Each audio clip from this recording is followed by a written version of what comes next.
Hello, ladies and gentlemen. Welcome to the Canada Truth Channel, where Canada, the illusion of freedom and system of control is exposed. Today's video, an interview by George Barr, King's Counsel, with Russell Rogers Smith, one of the Native Sons of Canada and one of the authors of the three sections of the Statute of Westminster that pertain to Canada. Probably Canada's most knowledgeable constitutional expert is Russell Rogers Smith. And here we go. I'm only going to review the parts of this interview that pertain to the Statute of Westminster. However, as usual, I will provide links so you can download this entire interview and read it for yourself. It's absolutely worth the time and effort to read the entire thing. That being said, let's get going.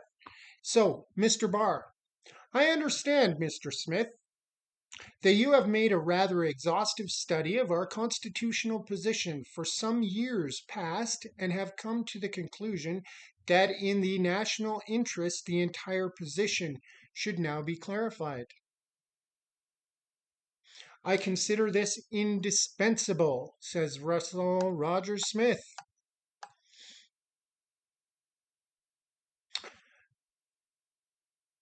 What is the source from which the authority of government originates? It originates in the title to the land. When the king was absolute monarch, in him alone existed the sovereign power. Today, the people of Britain are sovereign, not only over the British Isles, but also all colonies which they own. The titles to these lands are in the custody of the Crown in Chancery. This is the reason we call them Crown lands.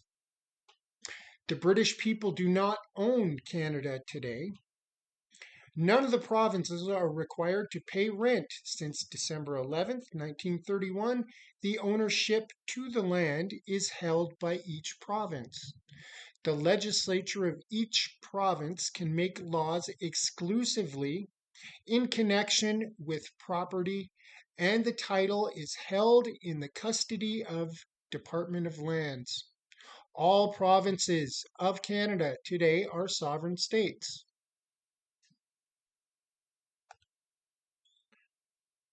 The answer to your question would not be complete without the statement that the sovereign right to govern originates in, nor can it be divested from, the ownership of land.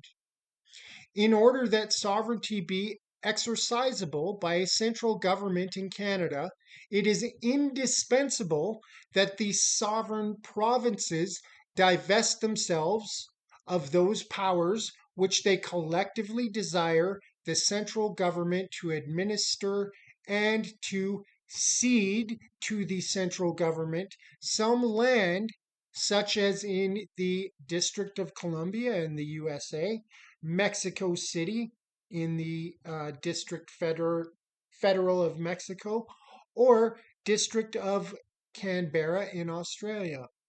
This is called the right to eminent domain.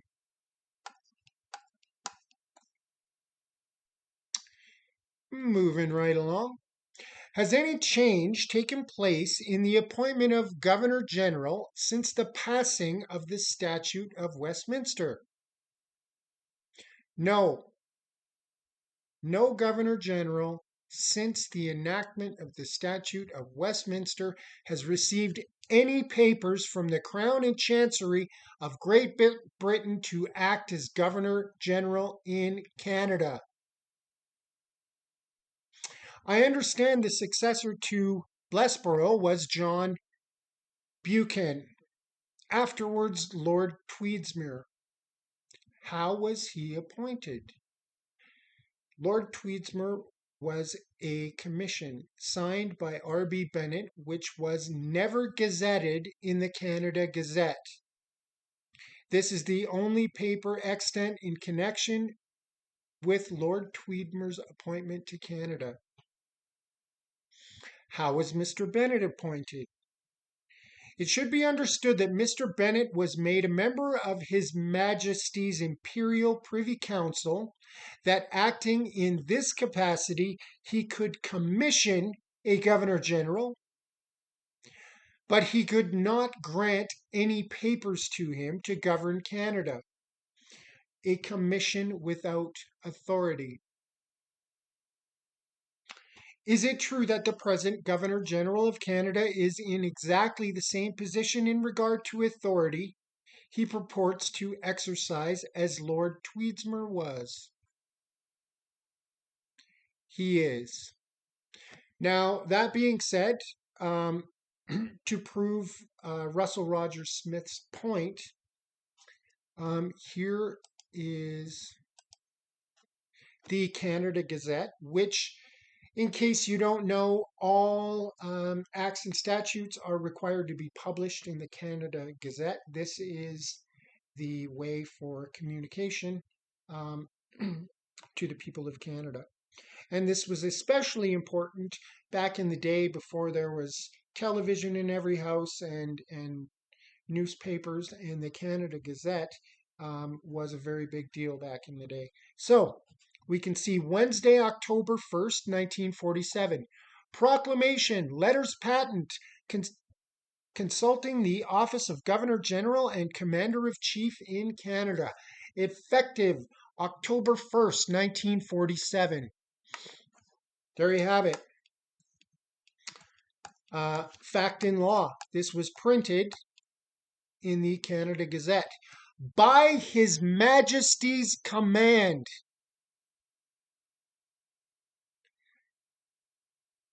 Look at that, ladies and gentlemen. By His Majesty's command. Mackenzie King, Prime Minister of Canada, who has no authority whatsoever, number one, to be Prime Minister of Canada, and number two, to sign any letters patent for a Governor General after December 11th, 1931. This is the continuous deliberate deception and fraud since the inception of the BNA Act in 1867. Anyways, continuing.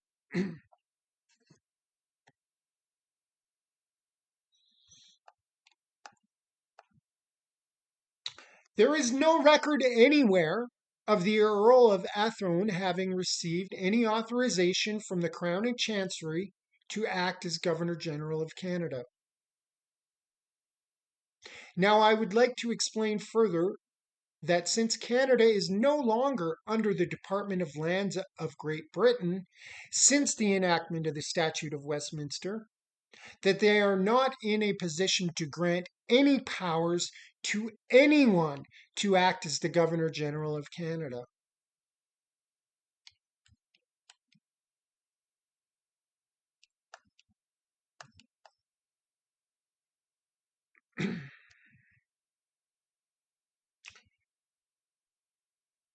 No, as the Governor General was a corporation sole for the Central Legislature of Canada, the Lieutenant Governor is equally a corporation sole in the legislature of each province. His powers are to act as the representative of the Governor General, and he has all the powers necessary to carry on the government of the province.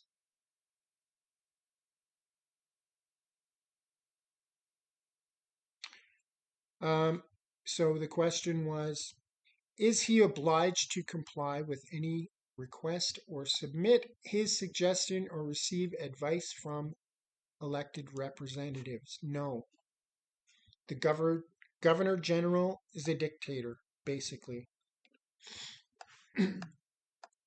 That's why Trudeau's getting away with everything he's getting away with right now. Because he's a dictator. Anyhow, moving on. What, in your opinion, was the effect on Canada's status of the Statute of Westminster? Mr. Smith.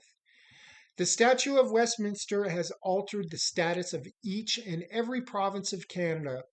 Section 11 of the Statute of Westminster raises each province of Canada from the position of colony to that of sovereign state. Section 11 is as follows. Meaning of colony in future acts, notwithstanding anything in the Interpretation Act 1889, the expression colony shall not in any act of Parliament of the United Kingdom passed after the commencement of this act include a dominion or any province or state forming part of a dominion. As there is no immediate status between that of a colony and a sovereign state, and any province of Canada is no longer a colony, they must, of necessity, be sovereign states, as they come within the requirements set forth in Section 11. And Mr. Barr's rebuttal, like most lawyers, says, you are aware, of course, Mr. Smith, that under Section 7, subsection 1, the benefit of the Statute of Westminster, insofar as the Dominion itself is concerned, is withheld. That is, the provision of Section 2 in regard to the Colonial Laws Validity Act do not apply to the British North America Act. Consequently, the Dominion government cannot repeal or amend any portion of that act. Is it not fair to say that, insofar as the Dominion is concerned, the Statute of Westminster left us in exactly the same position we were before, that insofar the Dominion Parliament is concerned? And here we go. Mr. Smith, the answer is no. The British North America Act is a statute of the Imperial Parliament, creating an ancillary body to aid and advise the Governor General. And it could only be effective if there is a duly appointed Governor General for Canada. As no person receives any credentials from the Crown in Chancery to act as Governor General of Canada, we may, if choose, disregard the British North America Act. As Section 7, Paragraph 2 grants to each province individually those powers which were granted to the Commonwealth of Australia, the Union of South Africa, the Irish Free State, New Zealand, and Newfoundland. The provinces of Canada can either assert themselves as sovereign states, or they may mutually agree to create a union of the provinces. What, if any, difference is there in respect to the appointment of Governor General in Canada since the passing of the Statute of Westminster?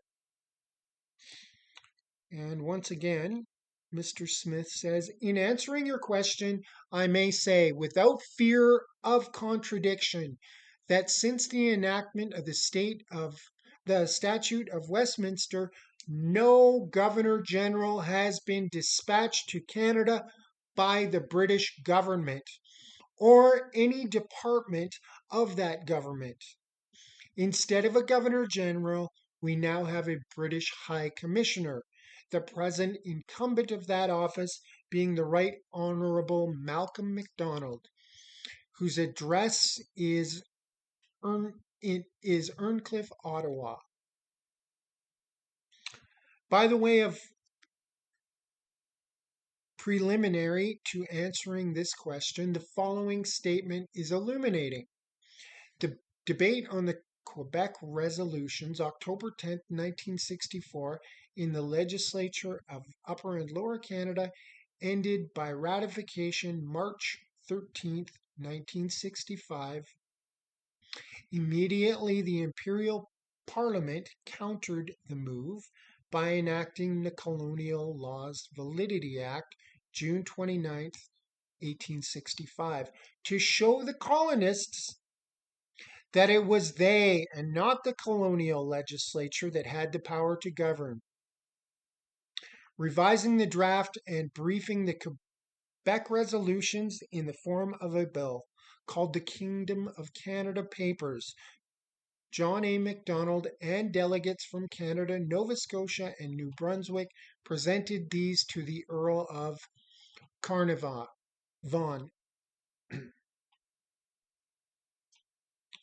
Secretary for the Colonies, December 26, 1866, instead of bluntly refusing, the Earl of Carnarvon delegated Lord Thring, Parliamentary Secretary to the Treasury, to draft a bill to conform as much as possible to the Kingdom of Canada draft, but to nullify its purpose by not disturbing any particular the authority of the Governor General to act as dictator.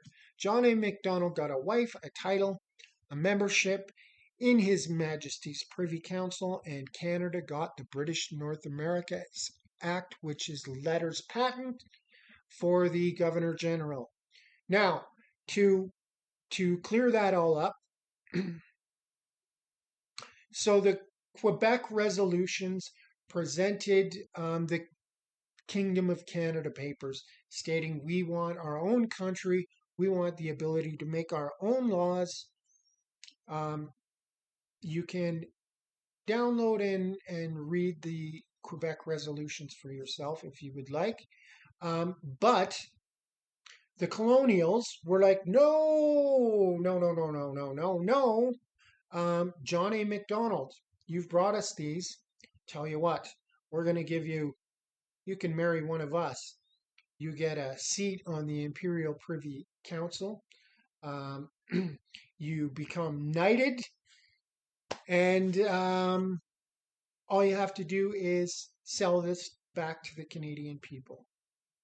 So, without almost anything from the Quebec resolutions that the people of Canada ratified, voted on, and agreed on, the Brits said, no, you get the British North America Act.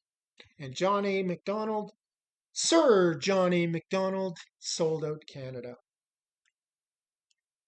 Mr. Barr, under these circumstances, Mr. Smith, what would your recommendations be to the Canadian people in order to remove this anomaly and establish a government that would be the sovereign authority? In my opinion, the logical solution is a federal union of the provinces. It is illogical for us to decry disunity in Canada before a union has been achieved. Still hasn't been achieved to this day. The definition of a federal union, as given in the law dictionary, is a union of sovereign states mutually adopting a constitution. There can be no coercion in the construction of a mutually adopted constitution. It is only by cooperating that nationhood can be made a reality. Lord Campbell, leader of the opposition in the House of Lords when Earl Carnarvon introduced the bill, the British North America Act, said it would scarcely be possible to break the artificial unity we now propose to organize. So even in the British Parliament, if you look back at the Hansted Papers when they were talking about the British North America Act, man, oh man, it's so terrible. But he actually said it would be scarcely possible to break the artificial unity we now propose to organize. And that was from the Hansted Parliamentary Debates, Volume 185, page 1106. The colonies composing Canada were stuck together by the British North America Act. Nova Scotia objected in the strongest terms. The colony appointed a delegation headed by Joseph Howe to present a petition to the Parliament signed by 30,000 voters of Nova Scotia that Nova Scotia be relieved of this measure or that a commission of inquiry be appointed. John Bright presented this petition to the House of Commons. It was rejected, the vote being 183 to 87. Nova Scotia was compelled to become a member of the united colony called the Dominion of Canada. Howe, in his departing speech, said, "We go home to share the perils of our native land, in those whose service we consider it an honor to labor, and whose fortunes in this darkest hour of her history it would be cowardice to desert." To adhere does not mean to cohere. To be stuck together may have been the best expedient at the time. Today, the position is intolerable. Each province of Canada is a sovereign state. No sovereign state can coerce another sovereign state except by force of arms. What does the future hold? Is Canada to become an armed camp, each at each other's throat, or can we unite to create a federal union, mutually adopting a constitution, each respecting the autonomous powers the others desire to retain? This is the question which must be answered. Sovereignty and the ownership of land go hand in hand. In this respect, I would like to draw a distinction between possession and ownership. The slave may possess his physical body, which his master owns. Colonists may possess lands which are owned by some sovereign state. They are in the position of sharecroppers, as there is no intermediate state between that of a free man and a slave. Neither is there an intermediate state between a colony and a sovereign state. They are either one or the other. If Canada were not a colony in 1931, Section 11 of the Statute of Westminster would be superfluous. Section 11 reads as follows: "Notwithstanding anything in the Interpretation Act 1889, the expression colony shall not in any act by the Parliament of the United Kingdom passed after the commencement of this act include a dominion or any province or state forming part of a dominion." This is an unequivocal term. This in unequivocal terms states that after December 11th, 1931, each province of Canada, previously cognized as colonies, are now recognized as sovereign states. Sovereignty and ownership of land go hand in hand. This is the most important axiom to be learned by the student of constitutional and international law. Although all property within the boundaries of a province belongs to the province and is possessed by the provinces, there is nothing in the act to intimate that the province owns the land. From the signing of the Peace of Paris, 1763, whereby France ceded the land to the British, Britain owned land until Britain ceded the land to each respective province in the Statute of Westminster, 1931. Excuse me. The ownership of land entails responsibility. Responsibility is the basis of all law. Whether such law be civil, criminal, corporation, municipal, or international. This is the reason that although the Dominion could and did draft laws, it was only the owner by delegated power to the Governor General that could enact it. The same held good in the province. The provincial legislatures could draft laws, but it was only the lieutenant governor by delegated power from the Governor General who could enact it. No power has been conferred or granted by the previous owner of the land of Canada to any person to enact laws, pass orders in council, administer affairs in connection with, or to exercise authority over anything in Canada since 1931. Excuse me. They naturally expected the owners to look after their own property. It is admitted that Canada needs a strong central government. The question is, how can this be consummated? It is obvious that the only alternative is an agreement signed by the owners of the land, the provinces. If the sovereign states of England and Scotland had refused to sign the Treaty of Union, January 1707, there would be no Great Britain. If it was a good thing for England and Scotland to sign an agreement, or for the United States, Mexico, Australia, and South Africa, would it not be wise for Canada to follow their example? Such an agreement, signed by the representatives of the provinces, should grant to the central government all essential services with the powers of taxation to defray the expenses of such services.